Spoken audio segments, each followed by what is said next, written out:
Welcome back to commerce with Megha. आज का video बहुत इंपॉर्टेंट होने वाला है, स्पेशली उन स्टूडेंट्स के लिए जो 10th के बाद थोड़े कंफ्यूज हैं कि कौन सी स्ट्रीम को चूज़ करें। अब बहुत से बच्चे ऐसे हैं जिनके घर में पेरेंट्स हैं, बड़े भाई बहन का सपोर्ट है, तो उन लोगों को पता है, they are very well decided कि उनको कौन सी स्ट्रीम आगे चूज़ करनी है। बट ऐसे बहुत सारे बच्चे हैं जिनके पास गाइडेंस की कमी है, उनको कन्फ्यूजन अब तक हो रही है क्योंकि 10th का रिजल्ट भी 2-3 दिन पहले CBSE बोर्ड का आ चुका है।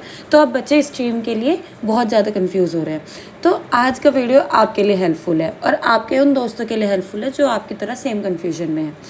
साइंस, कॉमर्स या आर्ट्स, सबके अपने अपने बेनिफिट्स होते हैं, लेकिन आज मैं आपको क्लियर, प्रैक्टिकल और डिटेल्ड गाइड दूंगी जिससे आप अपना बेस्ट डिसीजन ले पाओ। सो मेक श्योर वीडियो को एंड तक ज़रूर देखना, क्योंकि लास्ट में मैं आपको एक फाइनल डिसीजन फॉर्मूला भी बताऊंगी। सबसे पहले समझते हैं कि हमारे पास आफ्टर 10th कौन कौन सी स्ट्रीम्स होती हैं। पहली साइंस स्ट्रीम, इसमें आते हैं सब्जेक्ट जैसे physics, chemistry, maths and bio में चॉइस होती है। अगर आपको डॉक्टर, इंजीनियर या रिसर्च फील्ड में जाना है तो ये स्ट्रीम आपके लिए बेस्ट होती है। जिनको डॉक्टरी फील्ड में जाना है उनको बायो चूज़ करनी है, जिनको इंजीनियरिंग लाइन में जाना है उनको मैथ्स चूज़ करनी है। नेक्स्ट है आपकी कॉमर्स स्ट्रीम, इसमें आते हैं accountancy, business studies and economics. ये स्ट्रीम उन स्टूडेंट्स के लिए परफेक्ट है जो बिजनेस, फाइनेंस और मनी मैनेजमेंट में इंटरेस्ट रखते हैं।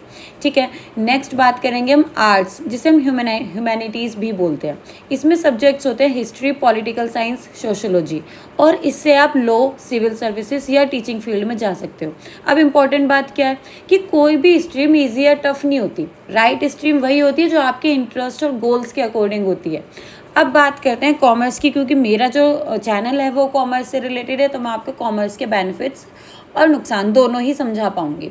ठीक है, अब इसमें क्या है, कॉमर्स का मतलब होता है बिजनेस, ट्रेड और फाइनेंस को समझना। सिंपल लैंग्वेज में बात करते हैं, पैसा कैसे अर्न करेंगे, सेकंड बिजनेस कैसे चलता है, और थर्ड मार्केट कैसे वर्क करती है। ये सब सीखते हैं हम कॉमर्स में। अगर आप फ्यूचर में अपना बिजनेस स्टार्ट करना चाहते हो या फाइनेंशियल नॉलेज स्ट्रॉन्ग करना चाहते हो तो कॉमर्स एक पावरफुल ऑप्शन होता है। अब कॉमर्स में मेन 3 सब्जेक्ट्स होते हैं, जैसे कि मैंने अभी आपको ऊपर बताया। अब उनके बारे में थोड़ा डिटेल में बताऊँगी। पहला है अकाउंटेंसी, इसमें आप फाइनेंशियल रिकॉर्ड्स बनाना और एनालाइज करना सीख जाते हो कंपनीज के या किसी भी ऑर्गेनाइजेशन के, जैसे कि profit and loss, balance sheet, इन सबको प्रॉपरली मेंटेन करना पड़ता है। ये ऐसे ही नहीं बनते, तो इनके लिए प्रॉपर अकाउंटेंसी की पढ़ाई होती है। नेक्स्ट है बिजनेस स्टडीज़, इसमें आप बिजनेस कैसे रन होता है, मैनेजमेंट कैसी होती है, ये सब सीखते हो। ठीक है, किसी भी बिजनेस को चलाने के लिए बहुत एफर्ट्स लगते हैं, उसके साथ प्रैक्टिकल और मैनेजमेंट की नॉलेज भी लगती है, वो सब आप बिजनेस स्टडीज़ में सीखोगे। नेक्स्ट है इकोनॉमिक्स, हमारी पूरी इकोनॉमी कैसे कंट्रोल होती है, हमारी पूरी इकोनॉमी कैसे चलती है, ये हमको बताती है इकोनॉमिक्स। इसमें डिमांड, सप्लाई, इन्फ्लेशन और इकोनॉमी का कॉन्सेप्ट आता है। अब ये तीनों सब्जेक्ट्स मिलके आपको एक कंप्लीट बिजनेस माइंडसेट देते हैं। ठीक है, क्योंकि तीनों के अपने अलग अलग फीचर्स हैं। जब आप तीनों सब्जेक्ट्स को एक साथ पढ़ते हो तो ये आपको एक बिजनेस माइंडसेट के लिए प्रिपेयर कर देते हैं। साथ में एक फाइनेंशियल नॉलेज, बहुत अच्छी फाइनेंशियल नॉलेज आपको इस फील्ड में मिल जाती है। अब सबसे इम्पोर्टेंट क्वेश्चन क्या आता है कि हम कॉमर्स क्यों चूज़ करें, क्या फ़ायदा है हमारा कॉमर्स चूज़ करने में। तो क्योंकि हर फील्ड का अपना अपना, देखो, हर स्ट्रीम का अपना अपना फ़ायदा होता है, अपना अपना नुकसान होता है। तो मैं कॉमर्स की बात करूँगी। अगर आप कॉमर्स को लेके कन्फ्यूजन में है तो ये वीडियो आपके लिए बेनिफिशियल है। सबसे पहले हाई करियर अपॉर्चुनिटीज़ मिलती हैं कॉमर्स को लेके। Career opportunity CA, CMA, CWA और अकाउंटेंट, बहुत सारी ऐसी वैकेंसीज आपके लिए खुल जाती है, ऐसे फील्ड आपके लिए खुल जाते हैं। तो वाइड करियर अपॉर्चुनिटीज़ हैं इसमें। सेकंड है रियल लाइफ में यूज़फुल नॉलेज, जैसे भाई फाइनेंस है, मार्केट है, बिजनेस है, ये बिल्कुल इकोनॉमी है, ये रियल लाइफ को रिलेट करते हैं। तो रियल लाइफ में जो नॉलेज हमको चाहिए वो इसमें मिलती है सारी। ठीक है, फिर है बिजनेस और फाइनेंस की deep understanding, which is very very very important. आज के टाइम में फाइनेंस को मैनेज करना is much more important than anything. फिर है फ्लैक्सिबल करियर ऑप्शंस, फ्लैक्सिबिलिटी होती है। अब सबसे बड़ी बात क्या है कि कॉमर्स के बाद ये टॉप करियर्स चूज़ कैसे कर सकते हो, ये भी तो आपके दिमाग में क्वेश्चन आएगा ना।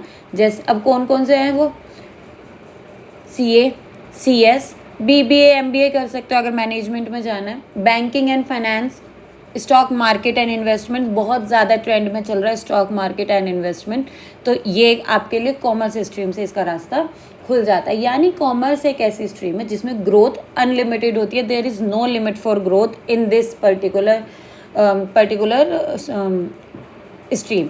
नेक्स्ट बात करेंगे कि अगर आप में फॉलोइंग क्वालिटीज़ जो अब मैं आपके लिए बताऊंगी अगर ये है तो आप डेफिनेटली कॉमर्स को चूज़ कर सकते हो।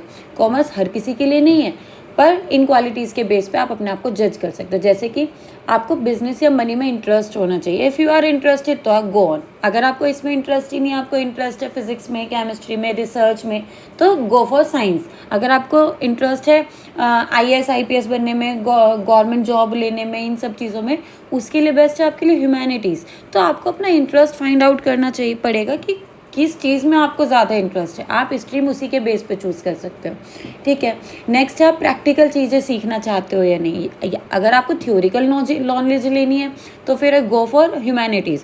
अगर आपको प्रैक्टिकल चीज़ें कैसे, पूरी इकोनॉमी हमारी कैसे काम कर रही है, अगर आपको ये प्रैक्टिकल नॉलेजेस लेनी है, फाइनेंस ये नॉलेज लेनी है, तो गो फॉर कॉमर्स। आप लॉजिक बेस्ड स्टडी प्रेफर करते हो, रट्टा नहीं मार सकते हो, आपको लॉजिक चाहिए हर चीज़ के पीछे का, क्योंकि मैं भी रट्टा नहीं मार सकती। तो रट्टा अगर आप नहीं मार पाते हो, रट्टे वाली स्टडी आप नहीं कर पाते हो, तो go for logic based which is in commerce. ठीक है, अब नेक्स्ट बात करेंगे हमारा फाइनल डिसीजन के लिए मैं आपको अपनी तरफ से क्या टिप्स दे सकती हूँ। तो फाइनल डिसीजन कैसे लेना है, अपने इंटरेस्ट के बेसिस पे चूज़ करो। आपका इंटरेस्ट किस चीज़ में, वो अपने आप को एनालाइज करो। सबसे इम्पॉर्टेंट, मैंने भी साइंस को छोड़ के कॉमर्स को ऑप्ट किया था, क्योंकि मेरा इंटरेस्ट साइंस में था ही नहीं। केमिस्ट्री मुझे समझ ही नहीं आती थी, मेरे ऊपर से जाती थी सारी। तो साइंस को अगर आपको समझ में आ रही है तो साइंस लो, कॉमर्स समझ में आ रही है कॉमर्स